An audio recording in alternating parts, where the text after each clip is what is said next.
be able to manage that purpose more effectively, more efficiently. When people ask us who our core, who's your customer going to be, I like to say small business.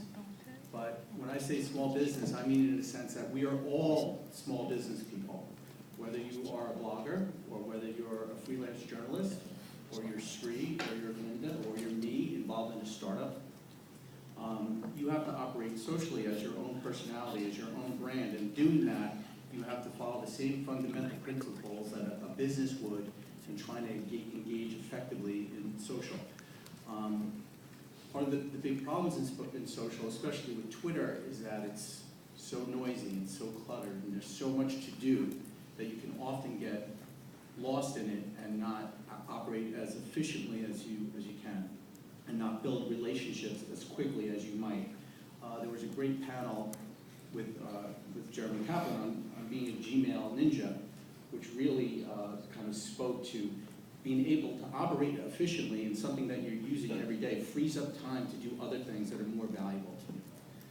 So the concept of OneQube that we started from kind of an obvious point, but it doesn't seem obvious to a bunch of other social media management dashboards out there, is that inherently where are your relationships in social? In Twitter, they're with the people that are following you. However, how many of you actually know, either personally or have real communication with a large percentage of your followers? The answer is probably pretty small. I know on a monthly basis, I'm probably talking to maybe 150 people. A superhuman guy like Ted Rubin or Sri, maybe talking to 500 people. Yet I have 3,800 followers out there. How can I unlock and find great new relationships that are in that following, that are kind of waiting for me to kind of mine and explore? I like to say anecdotally, probably 20% of the people that are following you have potential to be great new digital relationships that can escalate to personal ones.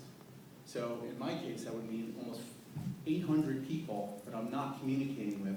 I have the potential and probably would be good people for me to network with and create relationships with. So where do you get started? Try going to Twitter and finding somebody who's a journalist and you're following. Good luck. It'll take you, if you were superhuman, with superhuman analysis skills, and you went through all of your followers' profiles, it would take you at least a minute to figure out if somebody was a journalist. For every 1,000 followers, that's 16 hours. 16 manpower hours. It's not worth it, right? So what we did, the core of what we did with OneQube is to pull your follower data and put it in a database. And what happens when you put something in a database, it makes it searchable. And when something is searchable, it makes it instantly discoverable. So the core of what, and I'm not going to really touch on this, the dashboard so much, really going to get into the meat of what OneQube